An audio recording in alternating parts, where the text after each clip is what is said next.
प्यारे बच्चों, सबको मेरा प्रणाम है, नमस्कार है। आज की जो घटना हुई है बहुत ही दुखद है।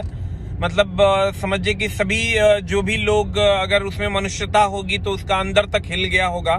जो स्थिति आज जो बर्बरता प्रशासन ने की है, हम लोग बच्चों से भी ये अपील कर रहे हैं कि बच्चे हिंसक ना हो और कहीं पर भी हिंसा की जरा सी भी गुंजाइश बच्चों की तरफ से नहीं होनी चाहिए। ये कहीं ना कहीं से गलत है। लेकिन सरकार से भी हम अनुरोध करेंगे कि जो पुलिस प्रशासन ये जो पथराव कर रही है ये कहीं से भी सही नहीं है। इसे बात करके भी सुलझाया जा सकता है। कहाँ गए आपके प्रवक्ता?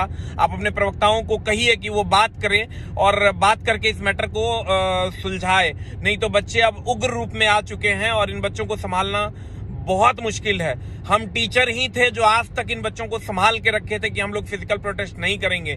लेकिन अब जो मामला है, आप देखे होंगे कि इलाहाबाद या कानपुर या बनारस या मुगलसराय या राजस्थान या फिर बिहार में नवादा, सासाराम, हर जगह बहुत सारी चीजें हो रही हैं और कहीं ना कहीं ये सरकार को इस बात पे संज्ञान लेना होगा, क्योंकि अब बच्चे समझिए कि बहुत ही उग्र हो चुके हैं। एट द 11th आवर आप कोई भी डिसीजन ले लेते हैं। जब लगता है बच्चों को कि मेरा सपना अब सज चुका है, जब उनको लगता है कि अब हमें जॉब मिल जाएगी, जब उनको लगता है कि अब मेरे भी सपने साकार होंगे, तब आप कहते हैं कि नहीं, पीटी के बदले अब आपको एक मेंस भी देना होगा, अब 1 साल और आपको हम लेकर चलेंगे, आपको हम पिछले इलेक्शन की जो वैकेंसी है वो अगले इलेक्शन तक लेकर चलेंगे। तो ये कहीं ना कहीं से बच्चों के साथ गलत हो रहा है और इसको कहीं भी से भी बच्चे डाइजेस्ट नहीं कर पा रहे हैं। आप ये समझिए कि बच्चों का ये मन नहीं है। आज तक आप इतिहास पलट के देख लीजिए, पिछले 10 साल में इतना बड़ा आंदोलन 20 साल में मैंने नहीं देखा था।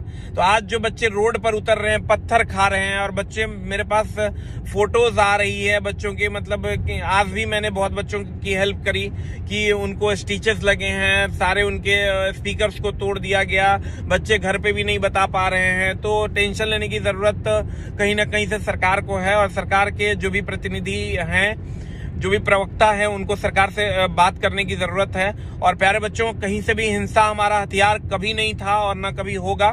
हम लोग गांधी जी के रास्ते पर चलने वाले लोग हैं। लेकिन हम सरकार के जो प्रशासन है उसको हम आगाह करना चाहेंगे कि ये आप नहीं कीजिए। अगर ये आंदोलन इससे ज्यादा उग्र हुआ तो फिर आप उसको संभाल नहीं पाइएगा। और अगर जैसे कि आज डीएम साहब का भी आदेश आया है कि कोचिंग वाले इसमें सम्मिलित हैं, वही लोग करवा रहे हैं, और या कोई, आप ये समझिए कि कहीं से भी कोचिंग वालों को अगर आप दोष दे रहे हैं तो आपको जो ठीक लगता है आप सोचिए। लेकिन ऐसा कहीं से भी ये नहीं है। किसी टीचर ने ये नहीं कहा कि आप आंदोलन कीजिए। लेकिन अब बच्चों का पानी जो है सर से ऊपर चला गया है। आप समझिए, एट द 11th आवर जब किसी की शादी होनी है और उस टाइम आप ये कहिए कि हम दुल्हन को यहाँ से हटा लेंगे, तो सोचिए कि उस भीड़ को आप कैसे संभालिएगा। अब कहीं से भी ये संभालने की स्थिति में लोग नहीं है। सरकार को इस पर तुरंत संज्ञान लेना पड़ेगा और सरकार को संज्ञान लेना भी चाहिए, क्योंकि रेलवे की ही क्षति हो रही है तो वो हमारी क्षति है, भारत देश की क्षति है। और अगर आज पुलिस वाले या बच्चों के बीच में कुछ होता है तो वो भी कहीं ना कहीं सारे लोग हमारे देश के हैं। तो सरकार को ये चाहिए कि इस पर तुरंत जो है इस पर संज्ञान लें। और कहीं से भी हम लोगों की मांग क्या है वो सरकार भी जानती है। सरकार तक हम लोगों ने इससे पहले 2-2 बार 3-3 बार डिजिटल प्रोटेस्ट करके, बच्चे हमेशा कहते थे फिजिकल करना है, फिजिकल करना है, लेकिन हम लोग रोकते थे कि नहीं, हम, क्योंकि हमको पता था कि जिस दिन ये गुस्सा फूटेगा उस दिन किसी के संभले नहीं संभलेगा। क्योंकि जो रेलवे वाले बच्चे हैं वो समझिए कहीं ना कहीं पिछले 4 साल से तैयारी कर रहे हैं, तो उनका गुस्सा जब फूटता तो फिर फूट पड़ता। बहुत, हमको इस बात का अंदाजा बहुत पहले से था।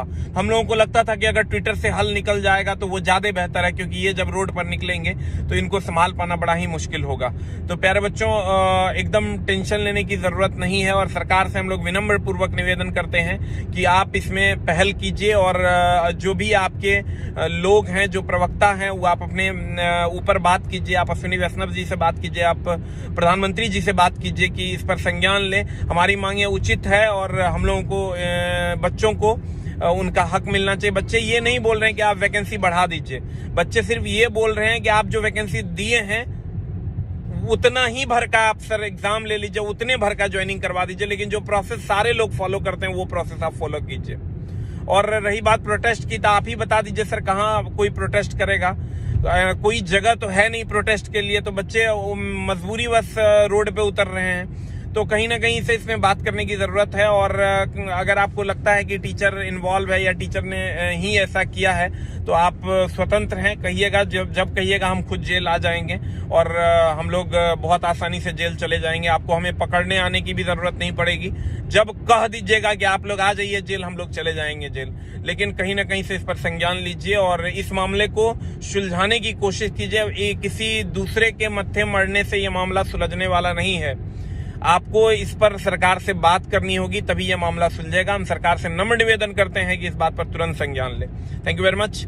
एकदम बच्चे टेंशन लेने की जरूरत नहीं है। अभी आप देख पा रहे होंगे कि मैं अभी रोड पे जा ही रहा हूं और रोड से, और लगभग आधा से पौने घंटा लगेगा हमको पटना पहुंचने में। आज का जो दर्द है वो कहीं से भी समझिए, मैं अपने सारे चीजों को, मेरे पापा बीमार हैं फिर भी मैं उनको छोड़ते हुए और मैं पटना की ओर कूच किया, क्योंकि अब बहुत बड़ा बवंडर हो रहा है। और इसमें अगर हम लोग एक साथ नहीं रहेंगे तो कहीं ना कहीं फूट डालो राज करो वाली नीति है कि टीचर को स्टूडेंट से अलग कर दो, अपने आप प्रोटेस्ट बंद हो जाएगा। लेकिन ऐसा नहीं होगा। सारे लोग पढ़े लिखे हैं और पढ़े लिखे वर्ग जो है उनको समझ है क्या सही है और क्या गलत है। Thank you very much. मिलते हैं हम लोग अगले वीडियो में। Thank you very much.